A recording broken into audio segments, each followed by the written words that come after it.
El día de hoy vamos a hablar acerca de enfermedad tiroidea y embarazo. Yo soy la doctora Marjorie Juárez Mayorga, internista endocrinóloga.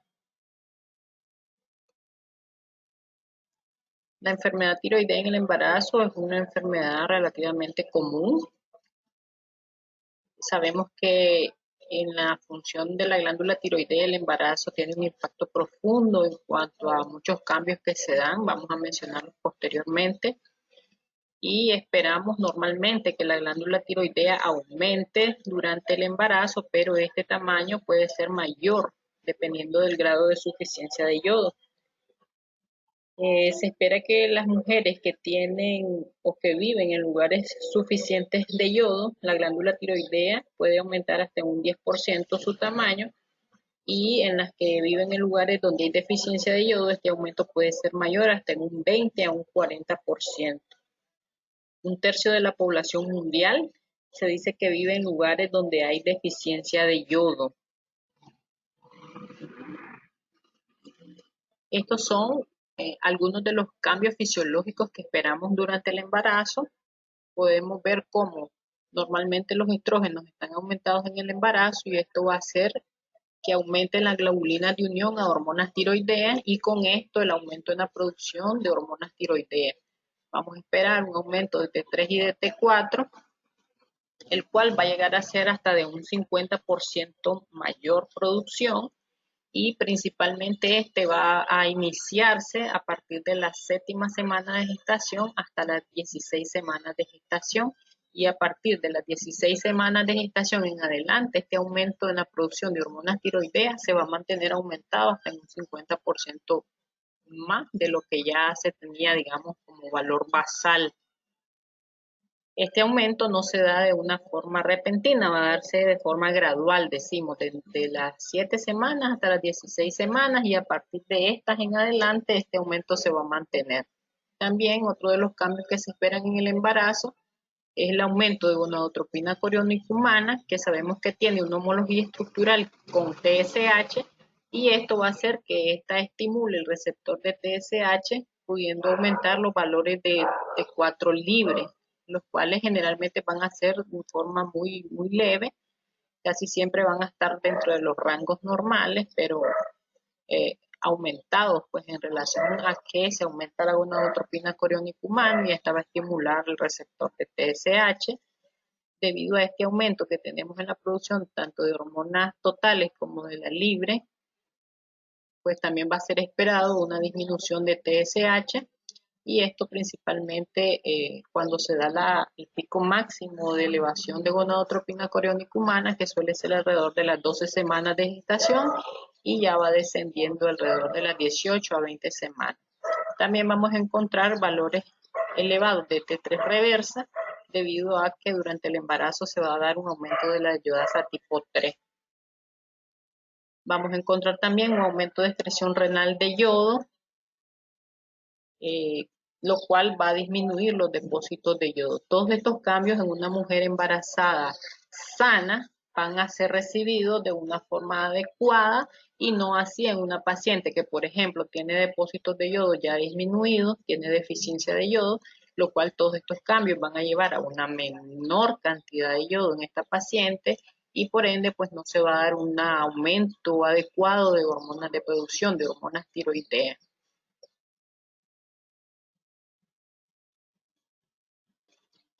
Igualmente, en una paciente que ya se conocía hipotiroidea y no se está suplementando de una forma adecuada, no se está sustituyendo de una forma, de una cantidad adecuada, en dosis adecuada la hormona tiroidea, entonces todos estos cambios no van a ser recibidos de una forma adecuada, disminuyendo la cantidad de hormonas tiroideas en esta mujer.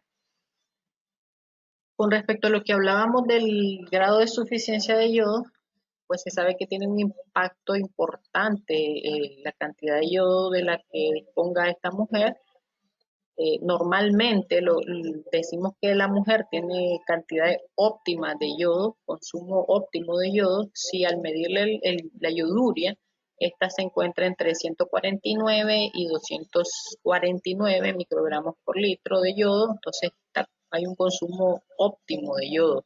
Si ya se encuentran valores de yoduria entre 50 y 150, entonces hay un déficit de yodo que va entre leve a moderado, y si es menor de 50, entonces el déficit es severo.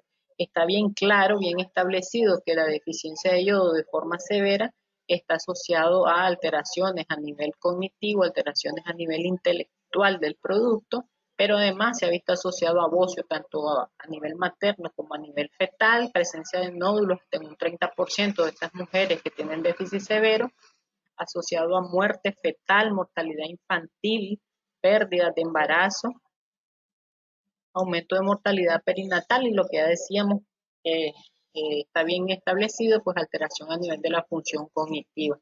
No tanto así en lo que cuando se ha visto que la deficiencia de yodo sea de leve a moderado, no está muy bien claro establecido la alteración a nivel cognitivo, pero sí también se menciona como parte de las reacciones adversas de este y también asociado a reducción de peso a nivel de placenta, reducción de perímetro cefálico, déficit de atención e hiperactividad en niños. ¿Cuál ha sido el impacto y por qué decimos que puede mejorar o no en dependencia de cuál grado de insuficiencia tenga la paciente? Ya decimos que la paciente que tiene grado de insuficiencia severa de yodo y a la cual se le da suplementación con yodo, claramente se ha visto mejoría en cuanto al desempeño cognitivo, reducción de cretinismo, reducción de otros déficits neurológicos severos, reducción de mortalidad tanto neonatal como infantil. Sin embargo, en las pacientes a las que se le da suplementación y que tienen un grado de insuficiencia entre leve y moderado, lo que se ha visto es que esta mejoría en el neurodesarrollo es, es vista en realidad cuando se da al inicio del embarazo.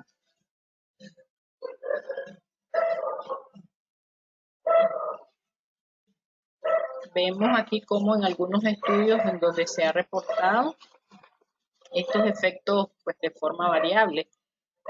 Por ejemplo, aquí en 4 de 8 ensayos se vio nada más disminución de los valores de TSH, y en 2 de 8 de los ensayos aumento de los valores de T4 libre o de T4 total cuando se da la suplementación con yodo.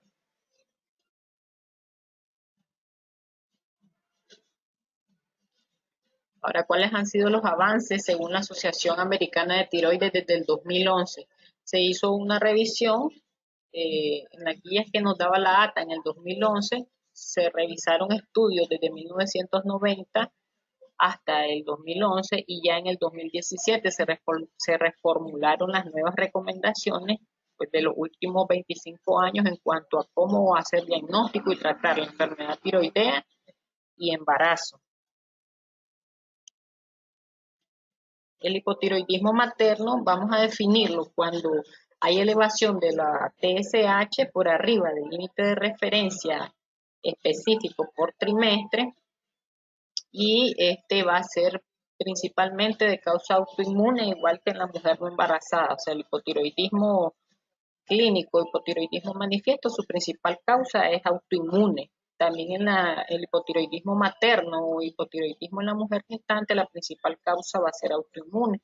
Se ha encontrado hasta en un 60% las mujeres embarazadas van a encontrarse TSH elevada con anticuerpos positivos.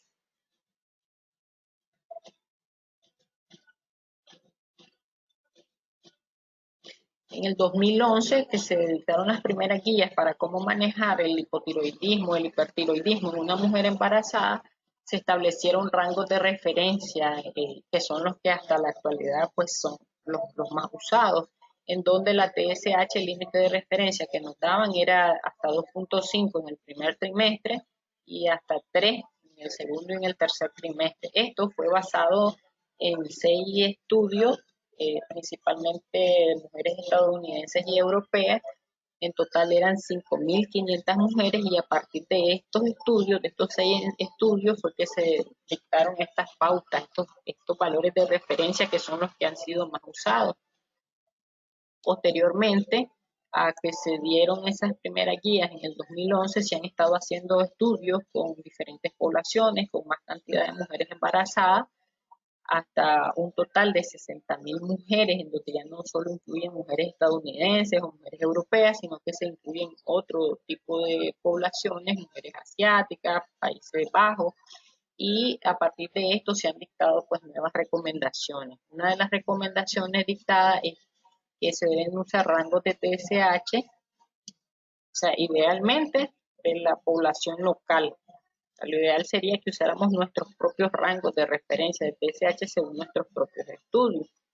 Si es que no se tienen estos rangos de referencia locales, entonces lo que se recomienda es usar rangos de referencia de una población similar con ensayos que se hagan de TSH similar, lo cual también es un poquito complicado porque en las poblaciones que son similares a las nuestras también siguen utilizando los rangos de referencia que fueron dictados en el 2011, o sea, una TSH de 2.5 en el primer trimestre y 3 en el segundo y en el tercer trimestre.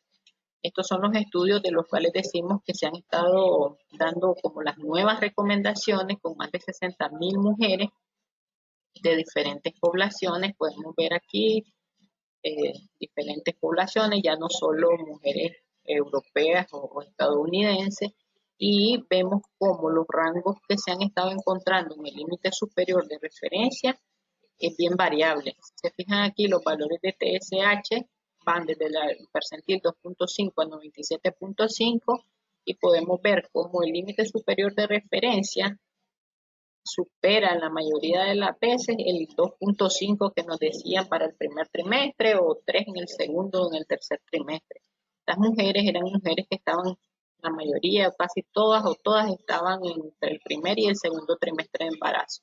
Y vemos cómo estos valores van desde 2.1, el más bajo, hasta 4.68 el más alto, o sea, bien variable. Casi ninguno se acercaba al 2.5 o 3, estaban muy por arriba. Y con muy poca diferencia en cuanto al límite de referencia superior normal de una mujer no embarazada. Los valores normales de TSH en una no embarazada van de 0.2 a 4.2.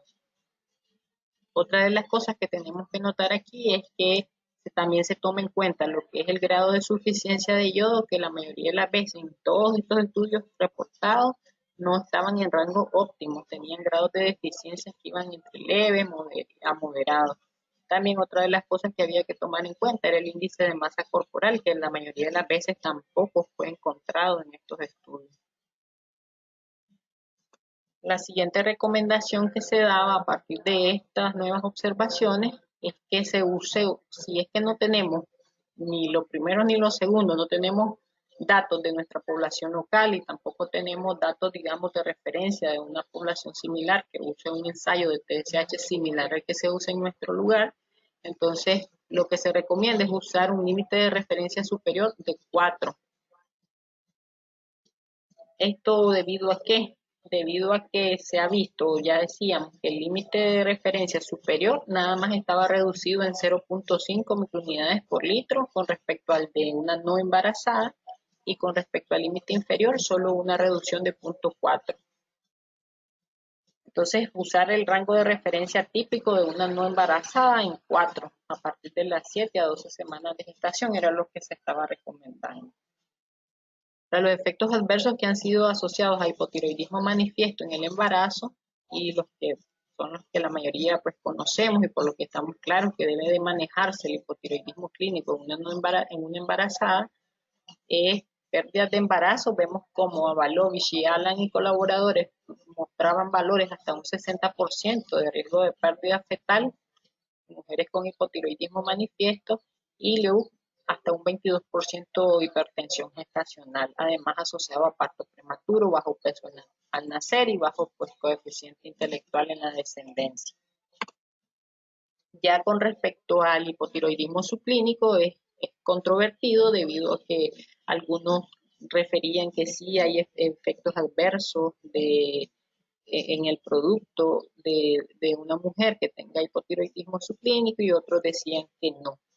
No todos tenían como los mismos datos, pero en la mayoría de los estudios, para cosas prácticas, se reportan pues eventos adversos. Entonces vamos a estar manejando que igual, o sea, Las pautas de a quién vamos a manejar con hipotiroidismo subclínico o no, las vamos a ver ahorita ya más adelante, pero en general también se ha visto que el hipotiroidismo subclínico tiene riesgo de eventos adversos tanto a la madre como al feto. ¿Qué era lo que se miraba o cuál era el error? Porque algunos dicen que sí, otros que no daban efectos adversos a la unidad materno-fetal. Bueno, una de las cosas que se vieron en estos estudios es que no todos evaluaban este evento adverso a la unidad materno-fetal. Otra de las cosas es que se usaban valores de TSH diferentes a los que se estaban usando en hipotiroidismo clínico, por ejemplo, y no a todos se les realizaba anticuerpos antitiroideos. Entonces, esta es una de las cosas que podía estar dando diferencias en cuanto a que algunos estudios dijeran que sí hay más riesgo de eventos adversos o no con hipotiroidismo subclínico. De los que sí se ha encontrado, digamos, eventos adversos, es hasta un 30% pérdida fetal en el embarazo. Miremos cómo aquí Negro y colaboradores demostraban que hay 6.1% versus 3.6% de riesgo de pérdida fetal cuando los valores de TSH se encuentran entre 2.5 y 5 versus si los valores de TSH están por debajo de 2.5, independientemente el valor de anticuerpos estuviera negativo. Con respecto a partos prematuros, también casi colaboradores en un estudio de 17.298 pacientes vieron que había un riesgo aumentado de un 4% frente a un 2.5% con una P estadísticamente significativa de riesgo de parto prematuro. Esto específicamente lo vieron en embarazos de menos de 34 semanas, no así en los que tenían menos de 32 o menor de 36 semanas. O sea, las que tenían 35 semanas o las que tenían 33 semanas, esto no se dio, solo específicamente lo observaron las que tenían menos de 34 semanas. Y ellos encontraron que no hubo una asociación en estos estudios de mortalidad perinatal, ni bajo peso al nacer o alto peso al nacer. En cuanto a coeficiente intelectual, sí habían observado una reducción del coeficiente intelectual en 7 puntos. Algo curioso pues que ellos mostraban es que había evidencia insuficiente para concluir que si se les daba tratamiento con levotiroxina a estas pacientes con hipotiroidismo subclínico, hubiera una mejoría considerable a nivel neurocognitivo en el producto. Sin embargo, es importante mencionar de que este tratamiento, la levotiroxina que se les dio a estas pacientes con hipotiroidismo subclínico, ya fue iniciada posteriormente, se pasaba el primer trimestre, o sea, entre las 10 y las 20 semanas se les dio tratamiento y esto podía estar influyendo en que el resultado pues no fuera importante con respecto al desarrollo neurocognitivo en estos pacientes.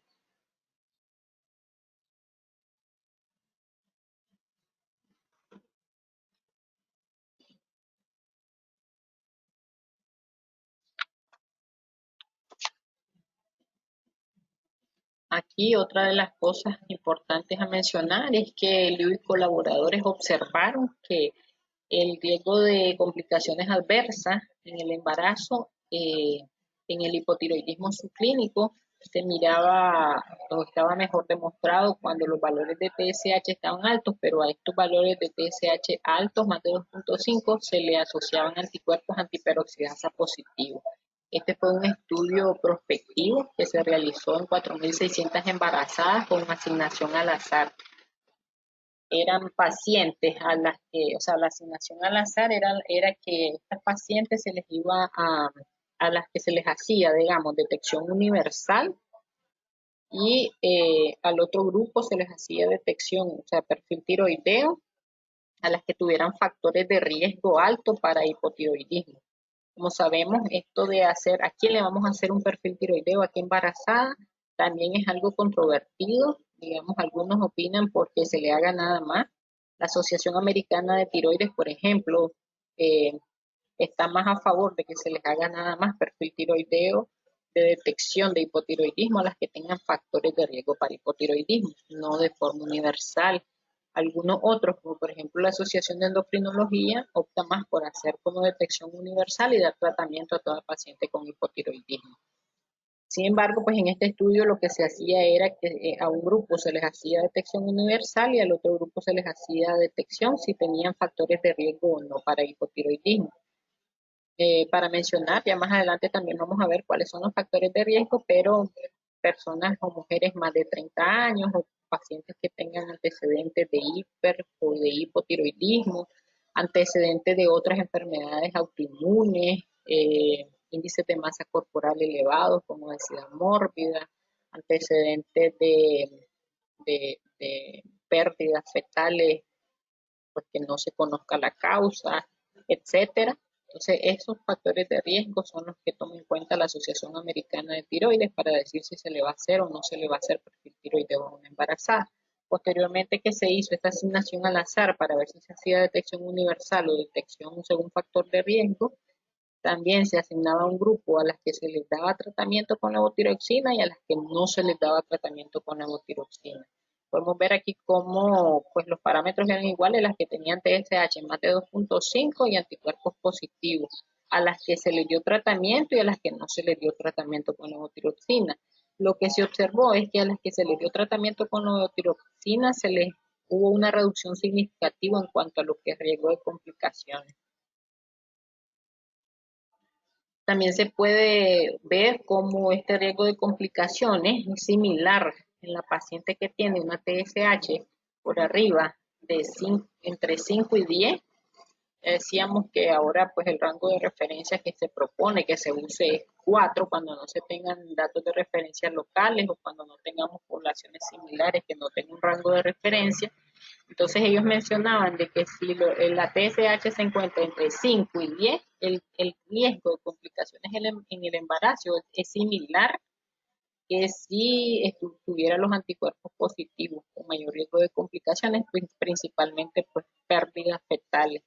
Similar que tengamos una paciente con TSH con más de 2.5 y anticuerpos positivos, a que si la tengamos con anticuerpos negativos, pero esta TSH supera ese 4 entre 5 y 10, y ya no se diga pues si está más de 10, o sea, es igual, el riesgo es mayor de complicaciones a la unidad materno-fetal. Con respecto a la hipotiroxinemia aislada no es más pues que la disminución de los valores de T4 con una TSH en rangos normales. Algunos reportaban que había retraso en el desarrollo neurológico infantil de los niños que eran hijos de madres que tenían hipotiroxinemia aislada. Esto fue visto cuando tuvieron entre 12, 24 y 32 semanas de gestación. También otros como PUP colaboradores reportaron disminución en el puntaje de prueba psicomotora.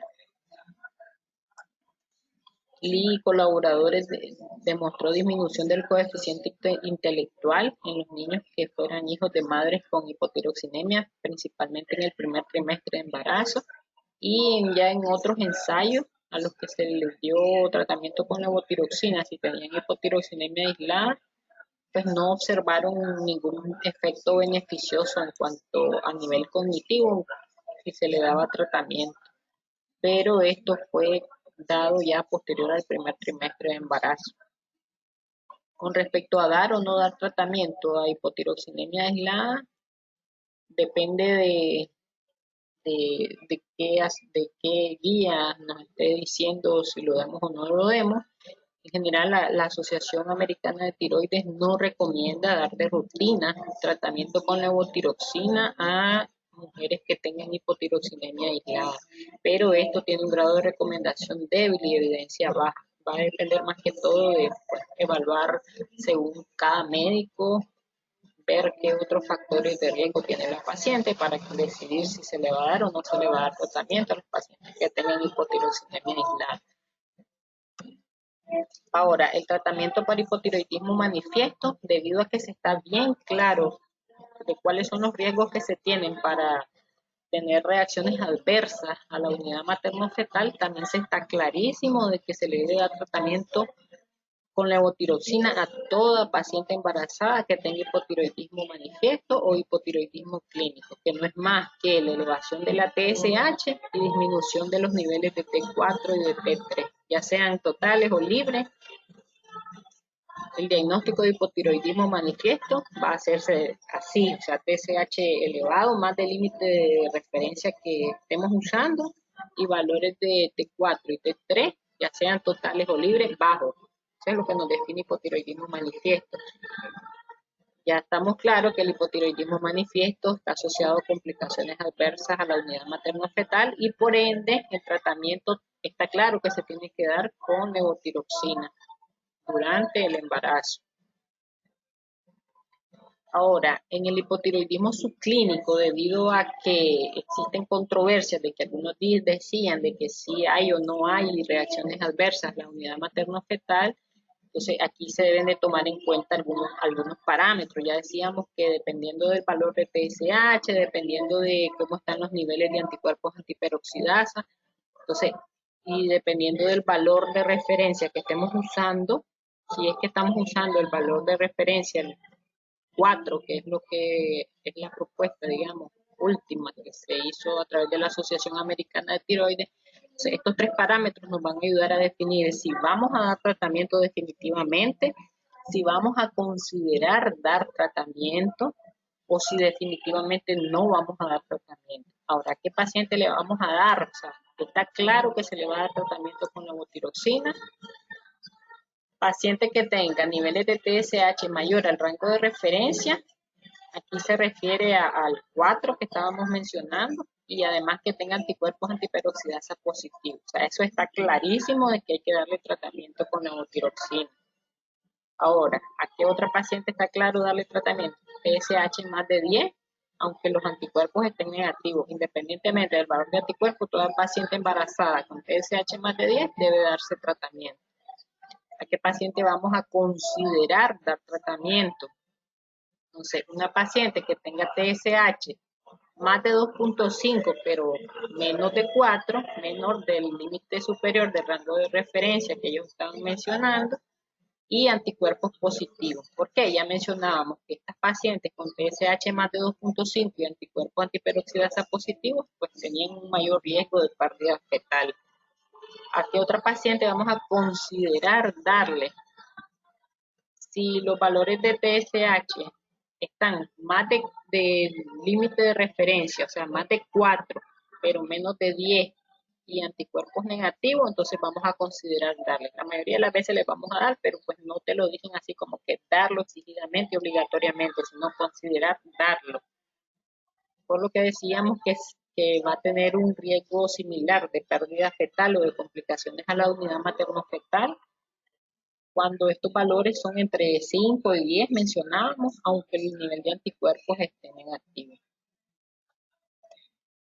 Ahora, ¿qué paciente no le vamos a dar tratamiento?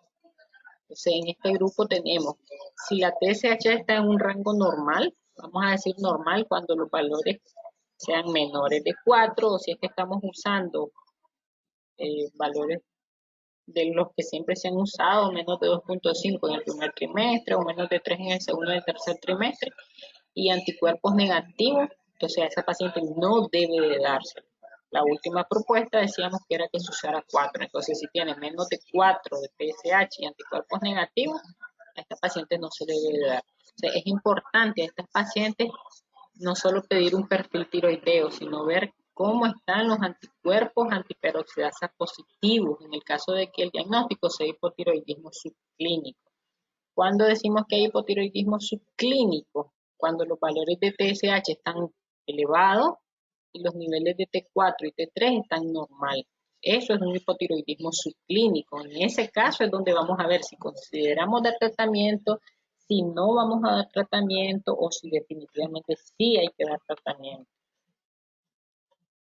Ya decíamos que algunas sociedades, colegios, por ejemplo el Colegio Americano de Ginecología y Obstetricia, recomendaba no dar tratamiento a hipotiroidismo subclínico, pero la Sociedad Americana de Endocrinólogos recomienda sí dar tratamiento a toda paciente con hipotiroidismo subclínico para disminuir los riesgos obstétricos principalmente.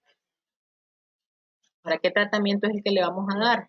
Levotiroxina vía oral.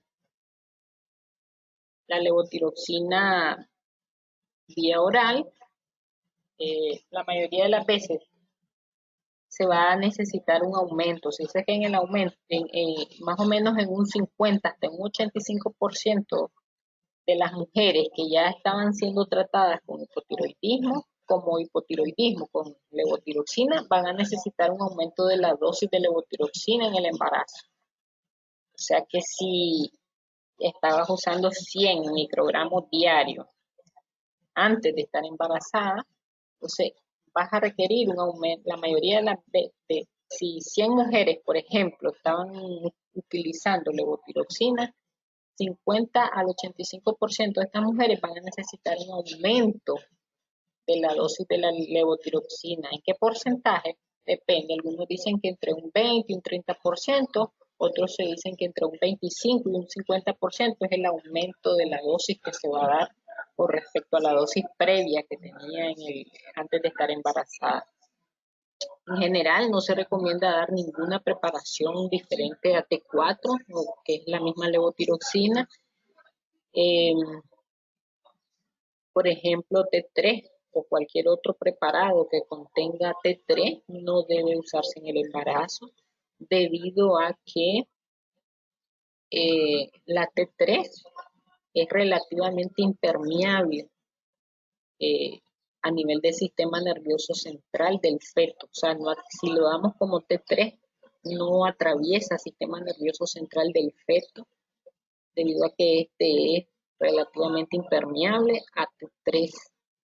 La mayoría de las hormonas tiroideas que ha sido identificada en el sistema nervioso central del feto, pues es a partir de la conversión de T4 a T3, no porque llegue como T3 directa, sino por la conversión que se da de T4 a T3 a nivel periférico, y asimismo es lo que se ha encontrado a nivel del sistema nervioso central del producto, que es la que proviene de la conversión de T4 a T3. Otra de las cosas por las que no se recomienda dar preparados con T3, combinaciones de T4 con T3, es porque la mayoría de las preparaciones que se hacen de T4 con T3 vienen en una proporción de 4.2 de T4, 1 de T3. Fisiológicamente, la glándula tiroidea secreta una proporción de 14 de T4 y 1 de T3. Entonces, si nosotros le diéramos a las pacientes preparados de T4 con T3, estaríamos dando cantidades adecuadas de T3, porque viene igual en 1, pero cantidades bajas de T4, lo cual no sería adecuado debido a que sabemos cuál es la importancia que tiene la hormona tiroidea en el neurodesarrollo, migración neuronal, mielinización y en general pues en el neurodesarrollo del feto. Entonces estaríamos dando dosis subóptimas de T4 y dosis mayores de T3 o dosis adecuadas de T3, pero que finalmente no van a ser útiles a nivel del sistema nervioso central, por lo que ya mencionábamos que la T3 no atraviesa fácilmente el sistema nervioso central del feto como si lo hace la T4. Otra de las cosas es que si para darle una cantidad adecuada de T4, debido a estas formulaciones que acabamos de mencionar, que son en valores menores con respecto a T4, es que tendríamos que darle dosis mayores para hacer una dosis adecuada en proporción de T4 en relación a T3. Pero si hiciéramos esto, estaríamos dando un aporte mayor de T3, aunque le diéramos valores adecuados de T4, entonces estaríamos dando sobretratamiento de T3, lo cual pues tampoco es adecuado, por lo que en general pues no se recomienda que demos preparaciones de T4 asociadas a T3.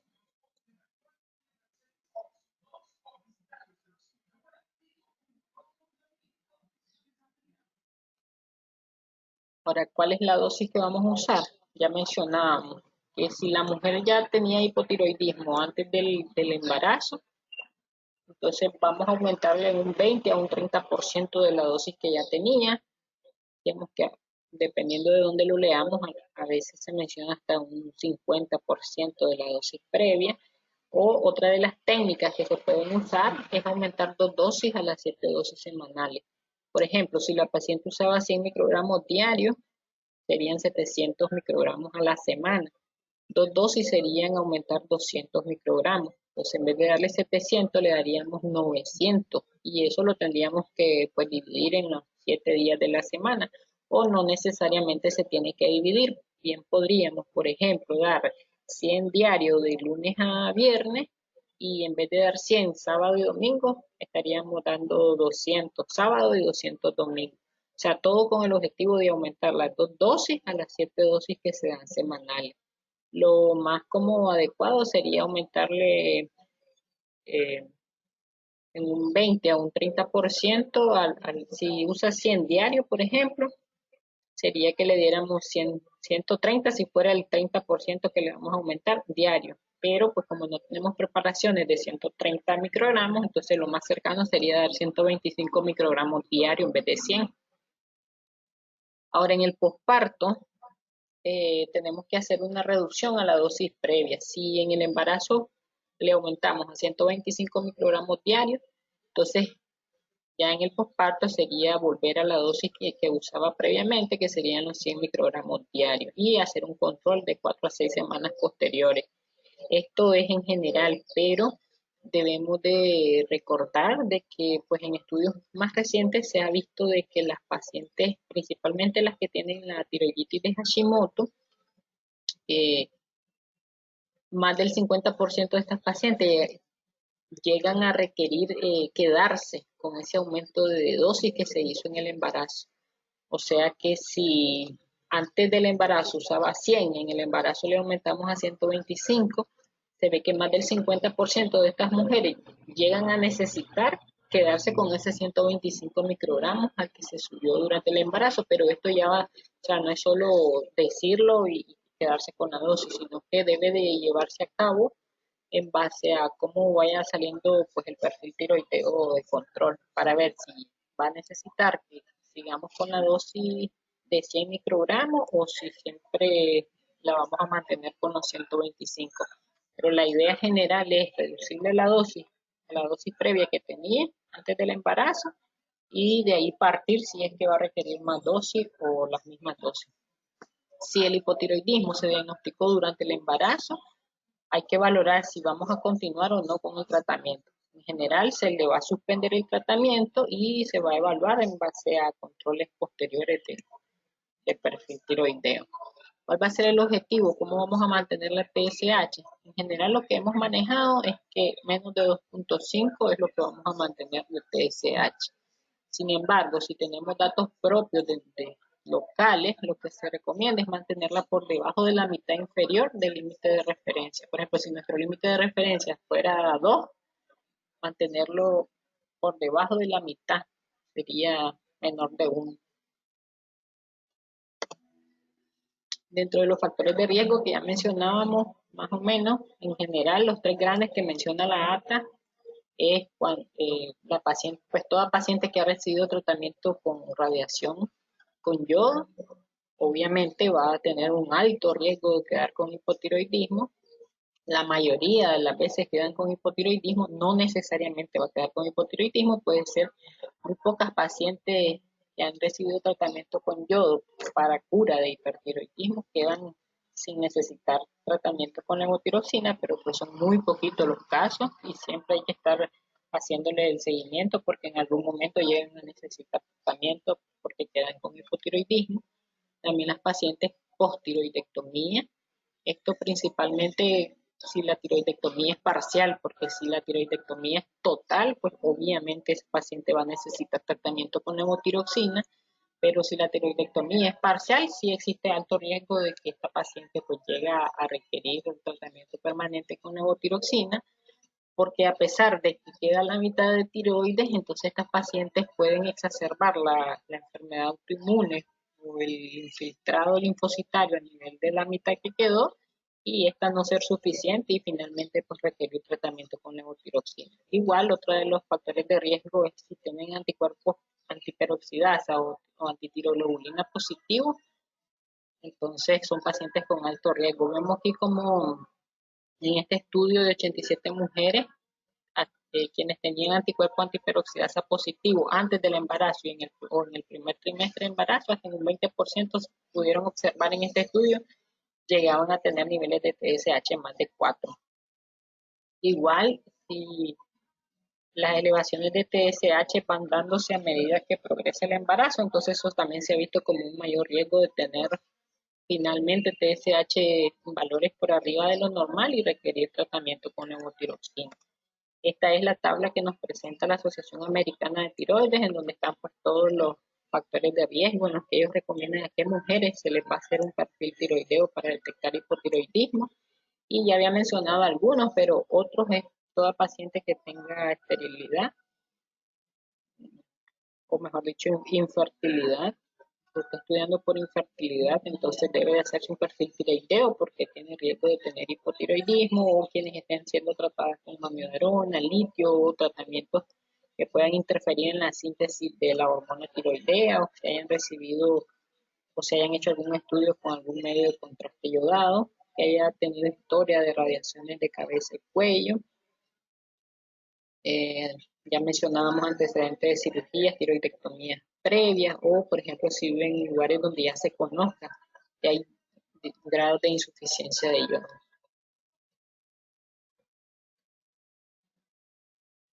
Entonces ya decíamos que algunos optan por hacer búsqueda universal, o sea, a toda paciente embarazada se le hace perfil tiroideo, y otros optan por hacérselo nada más a las mujeres que tengan factores de riesgo para hipotiroidismo.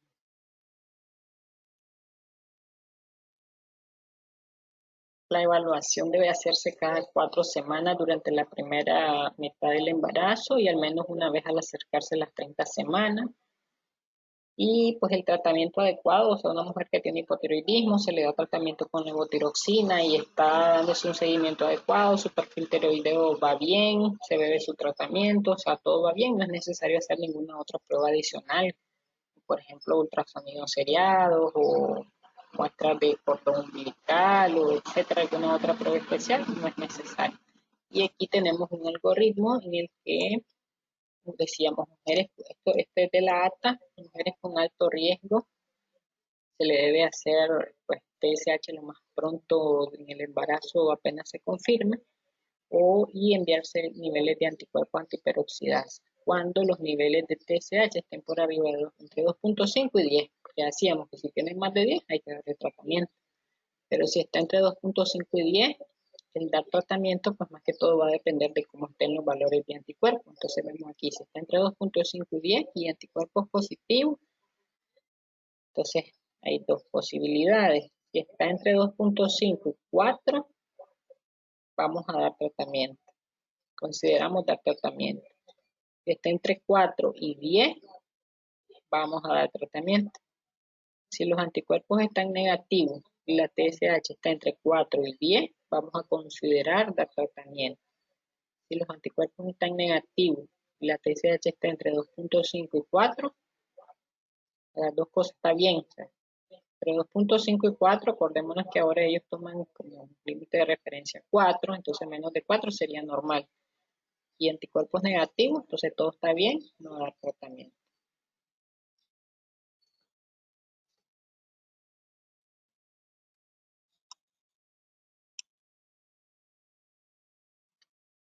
Si la TSH está por arriba de 10, ya mencionábamos que hay que dar tratamiento independientemente de cómo estén los anticuerpos, o sea, ni siquiera tenemos que mandarlo, hay que darle tratamiento con levotiroxina. Si está entre menos de 2.5, 0.1 y 2.5, no hay que hacer nada, ahora está bien. Si está menos de 2.5, pero también está menos de 0.1, entonces ya ahí nos vamos a la otra parte, que es para ver tratamiento, manejo y tratamiento de tirotoxicosis.